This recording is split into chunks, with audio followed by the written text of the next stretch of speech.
Good morning, good afternoon, good evening, regardless of where you are welcome and thank you for joining another talk of the Spiritist Talk series that is promoted by the US Spiritist Federation. We get together every Saturday at 11 a.m. Eastern Time to discuss some very interesting topics like today's topic. Um, I'm very happy to be here and for this talk, to host this talk by Alba Nydia Morales, who will be presenting to us a very important topic, which is the amazing Amalia Domingo Soler. So if you know about Amalia, I'm pretty sure you're going to learn new facts about her. But if you don't know her yet, you're going to get introduced to this amazing spirit and her mission on earth. Hi, Alba. How are you? Hi, Glaucio. Good morning, evening, afternoon. Hello, everyone, in any point of the world or time. I'm That's so great. happy to be here. Thank you. We're happy to have you. Before we get started, I'd like to provide a few announcements. The first one is that we have a new podcast like series. It's called Psychology and Spirituality: A Bridge to a Better Life, and it's based on the works by Joanna de Angelis. So every Friday at 7 p.m. Eastern Time, we have a new episode. And basically, there are weekly talks that are again based on the works by Joanna De Angelis, and they offer a safe space for to confront, compare, correlate, expand spirituality concepts from a psychological lens, and they bring us insights, actionable tips, and real world advice to help you lead a better life. So and again, you can subscribe to get new notifications of new episodes in the USSF YouTube channel. And coming up, and we're gonna have the 17th Spiritist Symposium, and that will be on September 30th in Portland, Oregon. And this time, the symposium will focus on spiritual path to mental balance, and it's going to be a full day program that is going to include talks, panels, Q&A sessions, and there's going to be also a youth panel and kids in youth activities. If you want to, registration is open now to the event, and there are discounts. There are early bird discounts, and if you want to learn more and then register, you can visit www.spiritistsymposium.org. And if you want to help, there's a QR code that is shown here, and you can donate on the screen if you want as well. If you want to help the U.S. Spiritist Federation to provide more services, translations, events, and of course talks like today's talk. All right, Alba. Now that was a mouthful. Now back to you. I'm pretty sure everybody is looking forward to your lecture. It is great to have you here, and so basically, I'd like to introduce you.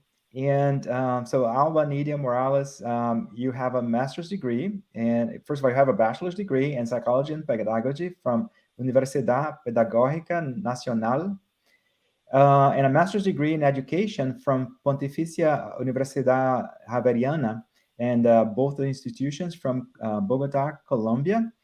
And you have been working in education for more than 30 years, quite impressive. Mhm. And you have been involved with different age groups, working with workshops, classes, conferences, etc. And currently, you work as a school as a community and family specialist and Anne Arundel County Public Schools in Maryland. And also, you work as an adjunct faculty for Anne Arundel Community College. So, Ms. Morales is an active member of the Spiritist Society of Baltimore since 2006, and you have been coordinating their children and youth education program. Wow, welcome. Quite Thank you. impressive. So, just as a reminder, feel free to send any questions in the chat window, regardless if you're using Facebook, if you're watching us over Facebook or YouTube. All questions and comments are welcome. And we're going to have some time reserved towards the end of the talk for your questions to be answered and any points to be discussed. All right, Alva. So we're eager to hear more, to learn more about Amalia Domingo Soler. So now back to you. Thank you. Thank you, Glaucio. Thank you, everyone, for being here in the virtual world. Let us share our screen here. Here we go. Bum. Here we go. So we have the amazing, and we use this adjective because you will see why she was amazing in her last reincarnation on planet Earth of Amalia Domingo Soler. We just took some excerpts from her memoirs for some of her biographers. And what we want to bring here especially is not only the amount of work that she did for the Spiritist doctrine, for the Spiritist movement on a time in where it was a great opposition, very harsh opposition, but especially of her spirit, how strong it was, and how through Spiritism she could understand why she went through all the troubles and pains and aches in her life. So we're just going to bring here a little glimpse of Amalia, and we pray for Amalia to inspire us, all of us today. So Amalia Domingo Soler, she lived in the Iberian Peninsula, which is the left corner in Europe, and the Iberian Peninsula is shared by Spain here in yellow and by Portugal, okay? And then we like to show this geographical situation because it's important. So Amalia, during her life, her 73 years of life, she lived in 4 main places. She first was born in Sevilla or Seville. Then she moved to Madrid in the middle.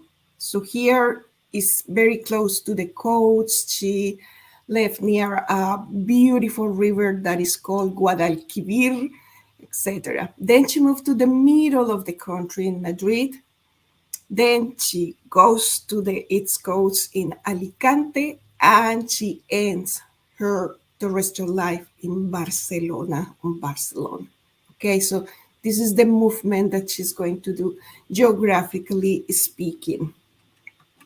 So this is a map of Seville by the end of the 19th century, beginning of the 20th century.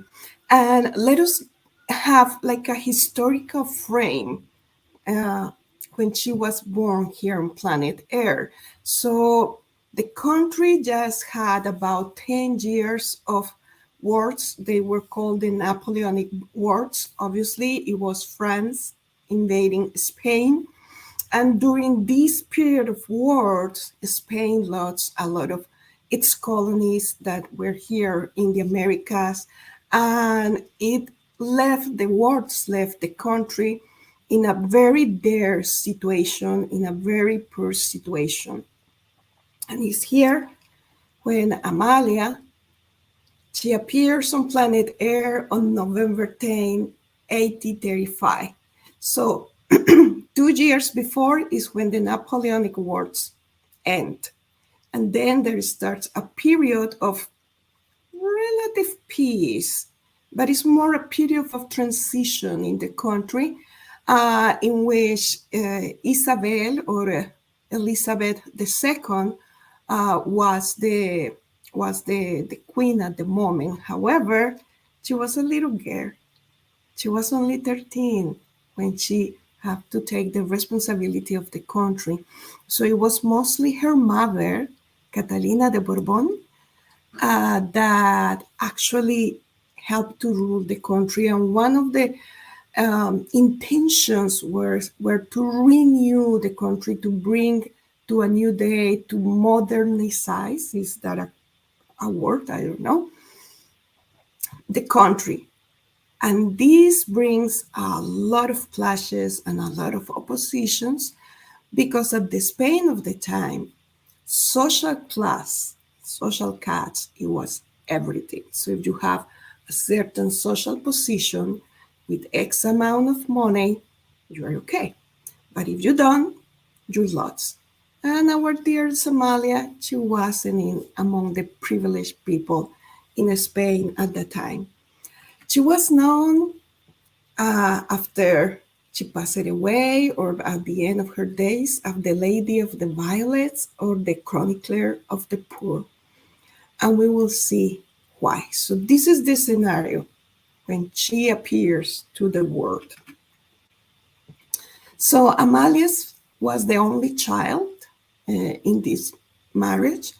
However, her father abandoned the mother even before Amalia was born. There is no any other explanation. Very likely he went to work. We don't know. So the mother finds herself abandoned woman with a child in her arms, which is a very difficult situation at the time, because for women especially, it was basically three main ways to have this social recognition, that it was getting married, having kids, taking care of the house, going to a Catholic convent, or become a teacher. To become a teacher, you need the wealth of your family to pay for the tutors. So that was out of Amalia's mom. Obviously, she wasn't a nun, so now she's an abandoned woman. When Amalia was born in that November, 8 days later, she became blind. And the poor mom was desperate, taking her few savings, looking for different doctors with no positive results whatsoever. So finally, a friend recommended her an apothecary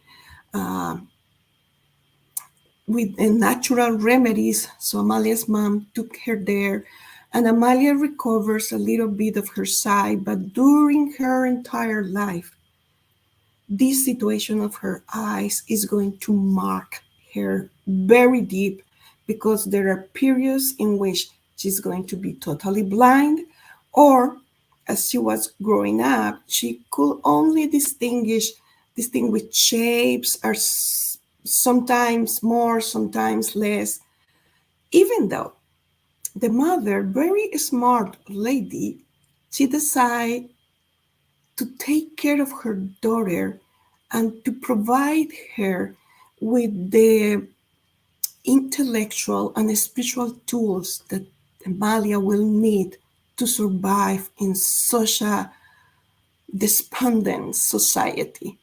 And in the words of the very own Amalia, in her memoirs, she says, and we are reading for emphasis, "When I became 2 years of age, the mother, commenced the difficult task of teaching me to read. As a reward for her dedication, at the age of 5, I could already read perfectly well. And every day, for 2 hours, I was required to read out loud. Our spirits were in such incredible unison that through a simple glance at one another, we could guess the other's thoughts." So it's not only this dear relationship of mother and child, but we can see that the spirits identify with one another very deep. And Amalia's mom awake in Amalia's the desire for learning, curiosity, to explore, to be open-minded, to come to conclusions by herself. It was very unusual at the time in which, as a woman, you follow what the social norms are telling you, what your father or your husband or your brother are telling you. Let us see, this is the end of the 19th century, beginning of the 20th century, and Spain received a great influence from the Arabic culture in centuries before, but still the social norms you know, moved to the time. So Amalia didn't have like a very happy childhood. However, the fact that the mother was there working hard, protecting her, inspiring her, encouraging her, and actually providing her with the education of a girl who was living in a different social economic situation, like a more high, it gave Amalia a certain refinement and this uh, clever mind to reflect by herself.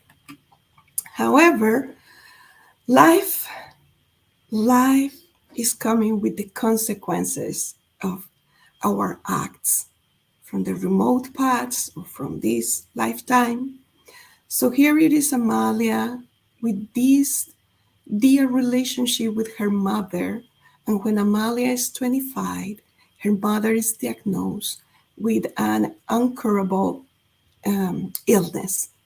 She didn't mention what illness, we don't know what was it. And the mother announced to Amalia that she's going to pass away and that she is afraid, she's scared.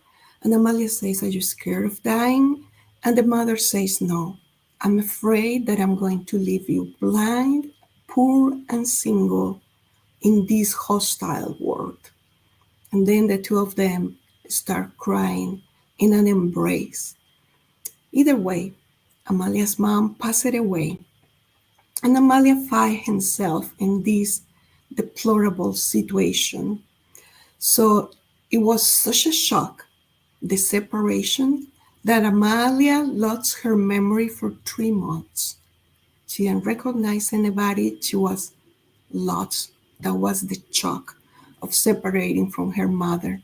When she recovers, actually she was housed by a far relative of her mother. This was a gentleman with a family that housed her for about 6 months in interchange for Amalia just to sew the clothes of the family. After the 6 months, this gentleman talks to her as well as some of the friends of Amalia's mom and say, "Okay, what are you going to do with your life? You need to think about your future." So they bring two proposals to Amalia. The first one is going to the convent, right? And Amalia very strongly reject this idea, and she say, "I am not going to the dark fortresses where women die without love." So that was a no-no. So then they found her a bachelor that he was pretty much older than her, at least 30 years or so. But it was a kind mind, medial social class, and this is important in this era in Spain.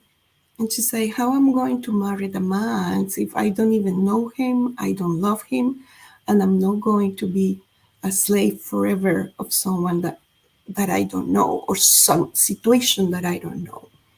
So the mother's friends, they get tired and they say, "Okay, so be it. We're done with you. You are very stubborn."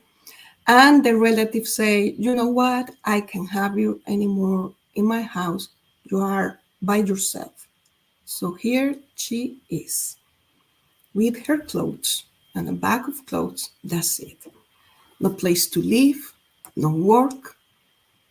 Her sight was very fragile. So she had a friend, a girlfriend in Madrid. And she wrote to her, explaining the situation, and the friend received her there with such unfortunate situation that the friend betrayed her. Amalia didn't express what was it in her memoirs, just say it was a great disillusion. Again, Amalia is by herself. So she started working in the houses of wealthy women. She couldn't work as a cleaning lady because her sight didn't help her. So she was more like a messenger, at the time where it's only letters, where it's no phone.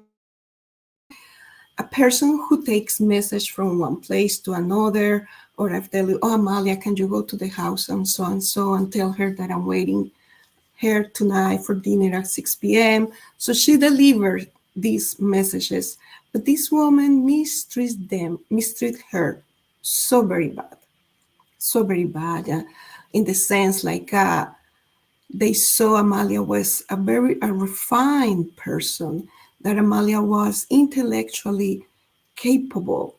However, she was goofy in her movements, and she was kind of rude when trying to handle things around the house.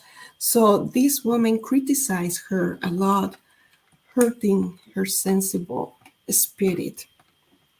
And it was one of those days in which she feels life is too heavy, and she decides to stop going to the places or the houses in which she was mistreated. Therefore, money wasn't in her bag. When one of these ladies found her like tickets to go to a public dining, charitable dining, right in the middle of Madrid, to feed the poor. And these tickets were like 100 tickets, one for each day, so she will have food for 100 days. She couldn't sleep that night, just thinking that she's going to this place. And let us reframe this. In those times, doing charitable work and receiving it, it was very, people judge very bad. It was thinking that the poor people, they were lazy, or someone that doesn't want to work or to fight for their lives. They were uneducated. They are the worst people in society. It is a heavy responsibility for society to take care of those who couldn't take care of themselves. And it wasn't a happy situation. Never is happy, but going to these places was something like a nightmare, because all the miseries of the world were there. And Amalia knew that, and she couldn't sleep that night. But she said, I'm going to see what is my spirit made of. And she went. She went there, and for some unexplainable reason, she recovered her sight, and she could see all the different people there, mothers, familic mothers with their children, elderly people with rags, suffering men in bonds. Everybody was so miserable, so sad, so tired of living that her heart couldn't take it. And she didn't feel like she was part of this group, not because of the suffering, but because she knew she had something to give. And she didn't feel like receiving, even though she didn't have anything to eat. That day, she received the meal, that it was bread and soup. She returns to the house where she was living. She was renting a small room, and she asked her landlord, a lady in need too, if she could get the food for Amalia every day. Plus, it was difficult for her, almost blind, walking this distance. So the landlord says, okay, and for 99 days, both of the women shared the meal. This suffering made Amalia think why she was undergoing such a pain. What was the reason for some people to be so happy, for some people to be able to enjoy life and to have resources, and some others to be so miserable in such a disgrace. What kind of God is this? And she was having these ideas in her mind, and the more she was thinking about it, the more she wanted to finish with her own life. She started thinking that suicide was the answer for her pain. So one night, she had a vision. Because she's a medium, she didn't know it at the moment. And the vision of her mother comforting her, just comforting her. And by this vision, Amalia remembered that she was brought up as a Catholic. And she said, I may find answers in the church. There are two possibilities, the Catholic Church or the Protestant Church. She went to the Catholic Church and she didn't like it. She couldn't find answers for her questions, and she didn't accept the idea of a vengeable God, of a God of wrath, of a God of injustice. And that's what her perception from the Catholic Church at the time. So she went to the Protestant Church, and she was embraced there, and she felt like she was herself. Nobody was criticizing her clothes, no one was criticizing her because she's a single woman, almost blind, and she was embraced there. And for some time, the Protestant Church gave her some comfort. However, she had more and more questions, existential questions, that the church couldn't answer. So she was in these prayers and meditations when a lady from the church approached her, knowing Amalia's situation with her eyes. She said, Hey, Amalia, I know you have this difficulty. We know this doctor. He's a homeopathic doctor, very rare. At the time, she was considered a crazy doctor. And the friend told Amalia, and he is willing to see you for free. And this is, here is the church. And this is Dr. Joaquin Harson. So Amalia started attending different meetings with doctor, just in treatment for her eyes. And because she didn't have anybody else to talk with, she started expressing Dr. Harson her questions, her ponderings. And Dr. Harson was a materialistic doctor. So one day he was tired of Amalia asking all these questions and trying to find the purpose of life, what is God, all of this. So he said, you know what, Amalia, have you heard of these crazy people? They're called spiritists. They say that the spirit never die. Why you don't go there and seek for yourself? Amalia said, okay, sounds good. And she went and she saw, and then she was hooked.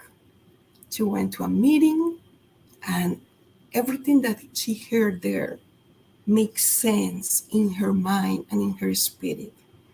Dr. Harson was also so kind. She described Dr. Harson as a very serious, recalcitrant man. However, with her, he found a heart. So he provided not only all the consultations for free, but he also get the a Spiritist newspaper. And because her sight is no good, Dr. Harson started reading the Spiritist newspaper to her during consultation hours. Amalia didn't say if Dr. Harson decided to embrace the Spiritist doctrine, but for her, that was the beginning of understanding these their situations from her life. And obviously, the idea of the suicide, it was out of the equation by now. So she has a prolific pen. Her first poems, she wrote it at age of 10, and she published those poems at age of 18. So she writes even her sight is no good. And then in 1873, the Revelation, that is a newspaper from Alicante, published her first spiritist poem. In the same year, she wrote several articles for the magazine. It's a psychological magazine from Barcelona, directed by Jose Maria Fernandez Colavida. And why this sir is very important, Mr. Fernandez Colavida? Because knowing Amalia, he had the heart to buy her, to get her the 5 basic books of the codification and gave it to her. So Amalia had these materials now in her hands. This is a time, let us remember, in which to publish things, the print was difficult, and having access to books, it wasn't easy. And not for a poor woman that is living as a messenger, as a someone that brings messages back and forward. And in 1875, in March, when they were celebrating Kardec's discarnation or passing away, Amalia wrote a beautiful poem, a Loa to Allan Kardec, and it was called To the Memory of Allan Kardec.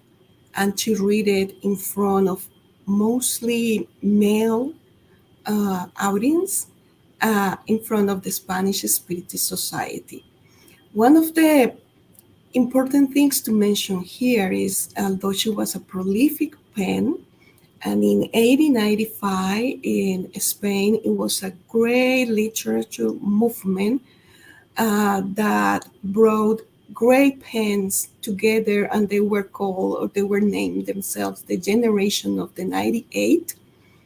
They purposely didn't include Amalia because she was a woman, but she could be part of the great pens of her time in Spain. Then she wrote her first doctrinary article, The Spirit's Fate, and published it by the Criteria in 1879. And it is important to know here that in this period of time, Spiritism finds a great opposition.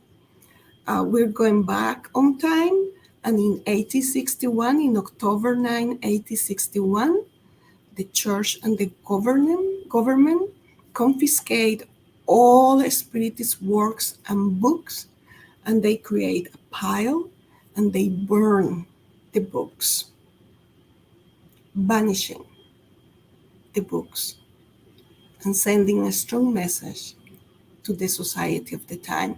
So even though Amalia proceeds in writing using her very own name, not a pen name, and she got a position for a specific bishop in Madrid, and they start having these confrontations by writing articles, and she was right on point, bringing the philosophy, the science, and the moral of Spiritism, very rational, but also very emotional and diligently, bringing the light of the truth that we are spirits, and, confronting this man in that society. So when she published The Spiritual Fate in 1879, it was banned for 42 weeks. She couldn't publish anything else. She couldn't write. She could write, but none of his articles or poems or publications, nothing was out for the public. And in 1879, she started working on the memoirs of Father German. Father German was her spirit guide. And in 1891, she wrote the first parts of her memoirs. And one of the most interesting facts here is she started her memoirs because Father Germain insisted, and because her mother insisted too, because Amalia was, why I'm going to write my memoirs? My life has been very difficult. There is nothing to write here to express to the world. I am not doing anything that is special. So both Father German and her mother told her, you need to write the memoirs, not for you, not for you to be recognized and to put in a pedestal. You need to write your memoirs to bring consolation and comfort to all women that are like you going through these situations of pain and suffering, and they need comfort. You're going to write your memoirs because you need to practice charity. And that was the convincing argument. And Amalia started writing her memoirs, but she couldn't finish. She couldn't finish her memoirs. She passed it away. However, she came back and she finished it from the spirit realm. It's very interesting. And here is an expression of one of her biographers. Her work touched both heart and reason, and her extraordinary spirit conquered once and for all the sympathies of the Spanish spiritists.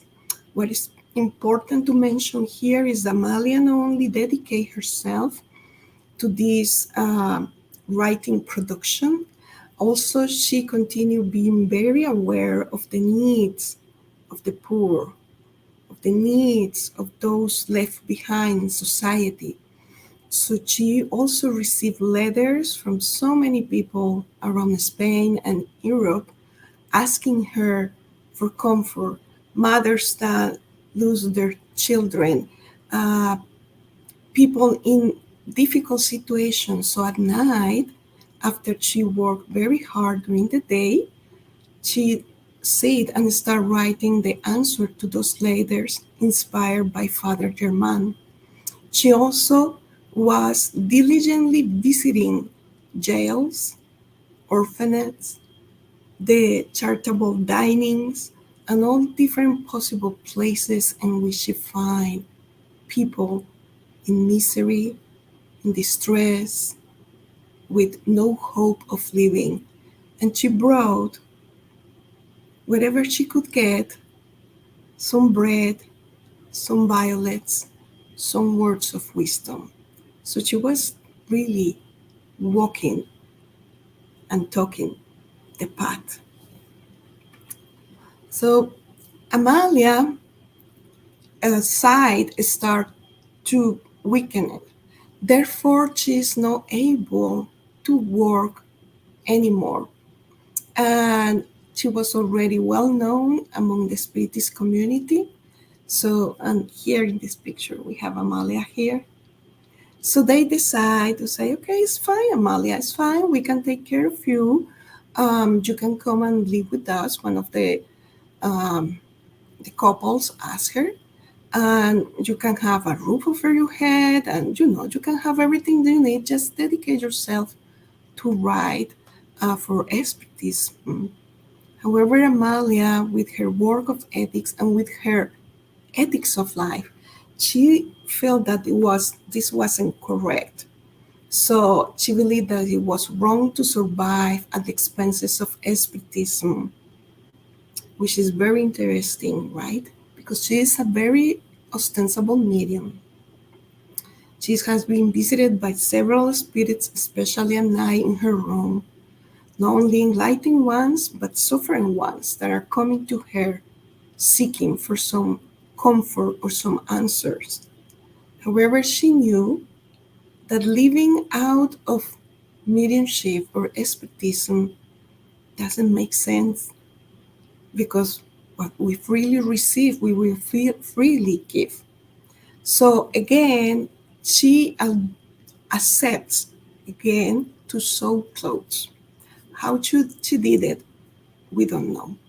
However, one of the things that she noticed was when she was doing the psychographing different texts or psychographing different letters, next day her physical side was better, improving.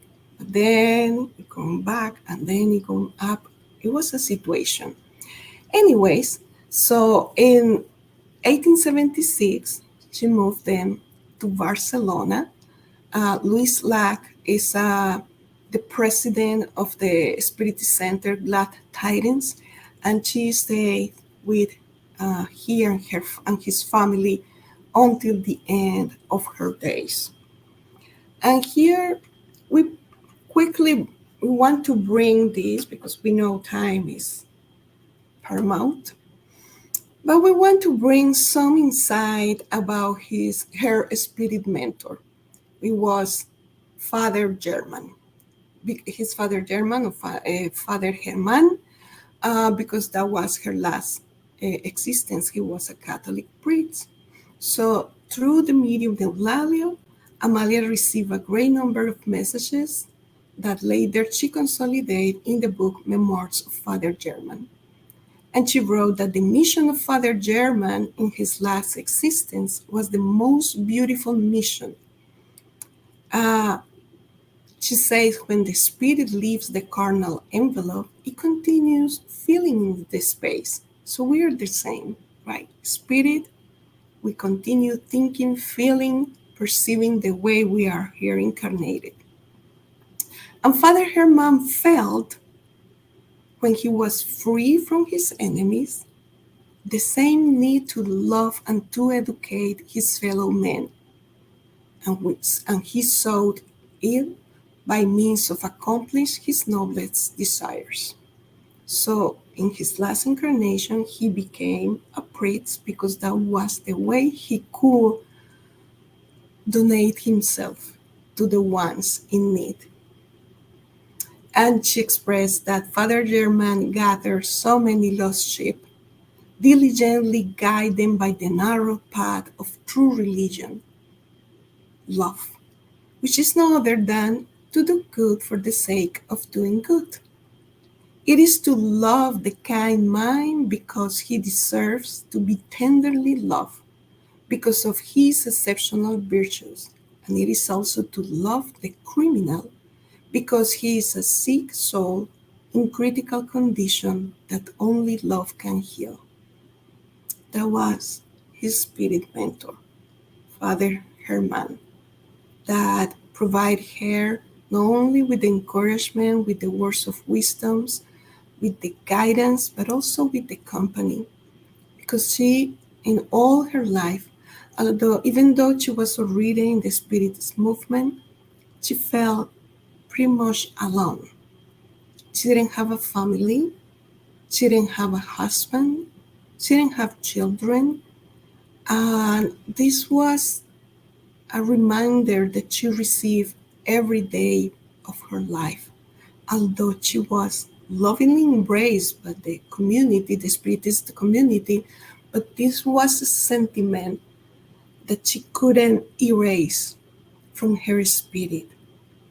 And she knew that her present existence was the consequence of her acts in previous existences.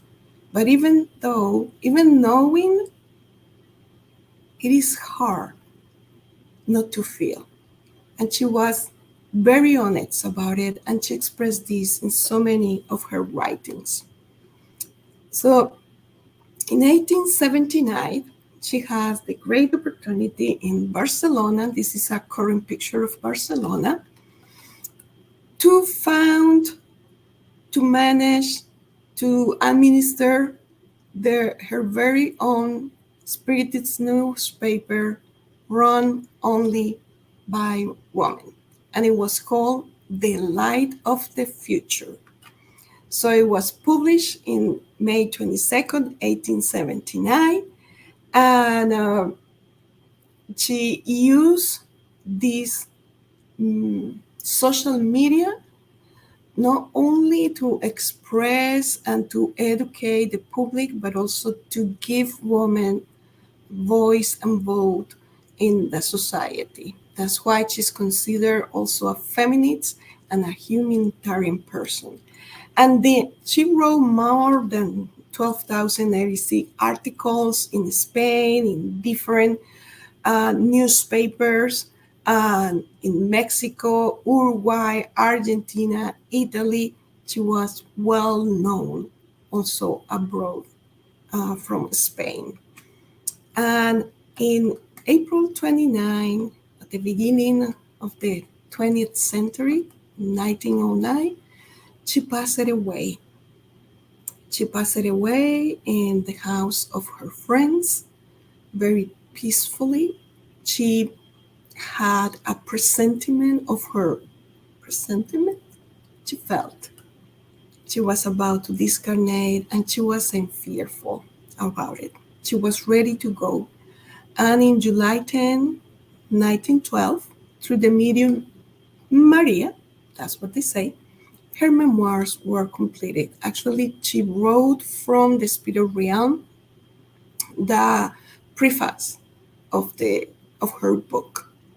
And one of the interesting things was that while she was incarnating writing her memoirs, she was concerned that no one is going to write the preface. At the time, it was used that a very famous person or a popular pen name, whoever, do the preface of the books to to give a solid foundation. So she was concerned she won't have that because although she was a prolific pen, she wasn't accepted in general in society. She was an outcast, a crazy lady, according for all other people's words. So she herself comes back in spirit and she writes her very own prologue or preface of the book. And we think that with this, we're coming to an end. Here is the list of her most popular books: Memoirs of a Woman, Facts That Prove, I Forgive You, her most beautiful writings, Spirit Stories, Memoirs of Father German, Fields of Violets, and The Great Virtue. Unfortunately, none of them are yet in the English language. We hope that soon. This is our beloved Amalia Domingo Soler, a brave spirit that understood that her pains and sorrows of the current existence, it was because in the past she was a very proud, in different existences, was a very proud man of pen, an intellectual that produced a lot of books and was um, attending the different social circles, mistreating everybody because of his intelligence, looking everybody down because he felt he was the only one with such a talent and skill. In previous existences, as a man, he also hurt a lot of women, promising them love and favors and abandon them. So Amalia got to know all of this during her life as Amalia through the help of Father German and her very own mother that was with her until the very last of her existence on earth, and they reunited in the spirit realm. We are very grateful for your attention, and I think we're good, right? Oh, we're great. Thank you for Okay. all such great reflections. I really enjoyed the whole presentation and quite an inspiring story. And now we're open for questions and comments, Alba. And we'd like to hear what some of the folks who have been following us, what they have to ask or comment. All right. First question here: why there are times in our lives when everything just seems to go wrong? Uh, I'm going to reply like a children's author. It depends with the lenses that we are looking at life. If we see when Amalia was about to commit suicide is because she didn't have the other side of the coin, the other information that opened up her eyes to see that she went through that existence in such a suffering and distress because she herself create that consequence for her. So sometimes when we see that things goes wrong, we have a friend in our spirit centers that say, where is the lesson over there? It's not easy, we know, especially when they're in the midst of in the eye of the hurricane, right? It's hard for us to see the good, but it must be good there. And it's specific for us as individuals and as a planet. There is some lessons that we need to learn, something that we need to fix, things that we need to transform. And acceptance and resignation is what the gospel according to Spiritism is teaching us. Very interesting. Very, very interesting. Next question. Thanks, Alba, for this beautiful presentation that comes from Daniel Santos. Could you share with us any personal changes you may had just by studying the life of Amalia? Danielito. Yes. I identify a lot with Amalia. Since I was a little child, I love to read and write, especially. Writing is being part of my life. But I have had some moments, not like Amalia, that it was 24/7, but we have our strong moments of suffering and desperation. And having the light of the Spiritist doctrine have bringing me a lot of comfort and consolation and answers. Because as Amalia, I also navigate through different churches and different faiths, and I couldn't find answers there. So it was through Spiritism that I found it. So yes, I see that now it's easier for me to accept what life is giving me and also to create my future, probably not in this existence, but in the following ones. How nice. Now we have our last question. Okay. What does Amalia's life experience teach us about facing adversity? Oh, it was very similar like the previous one, but when we face adversity in acceptance of that and resignation, which is not just to sit and cry, it is an active acceptance of God's will, we will overcome our very own obstacles. We will be successful in our reincarnatory plan because it's about the individual. It is not about the others. Why I'm suffering and they seem so happy. We don't know what is going on in other people's life. So Amalia's life is telling us that we can conquer any kind of adversity, no matter what, if we have the right mind and the right heart to do it. Because if we rebel in front of the adversity, it's like a failing the test, and we need to take it again and again and again until we pass. So she proved herself that she was worthy, that even though her limitations, he was successful over her very own life. You know, if I express myself accordingly. So yes, that's what Amalia's life is telling us. And also, let us not forget that when I am in pain, when we are in pain, in suffering, we have hands helping us all over the way. So when we are in moments of happiness, of joy, let us not forget those who are going through difficult situations. And that was what Amalia did, visiting all these places of suffering and bringing whatever she had, materially speaking and spiritually speaking. Very nice. Thank you so much. Thank you. Before we go to our final prayer, would you like to make any final comments?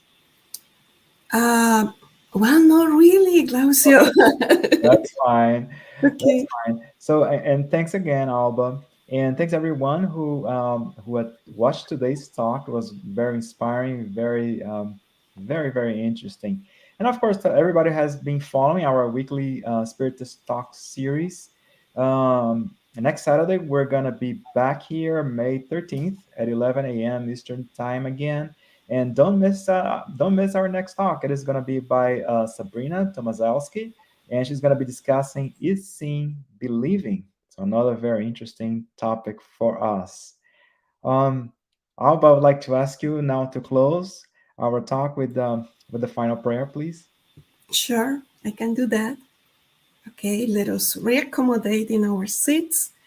Let us take a deep breath and let us feel the embrace of God's love enveloping all of us, bringing comfort and healing to our hearts, to our minds, bringing hope for better days, and encouraging us to continue learning, serving, and loving in whatever form or shape our life takes.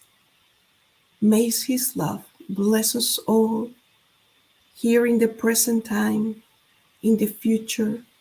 Bless all the participants from the spirit realm and bring us peace. And so be it.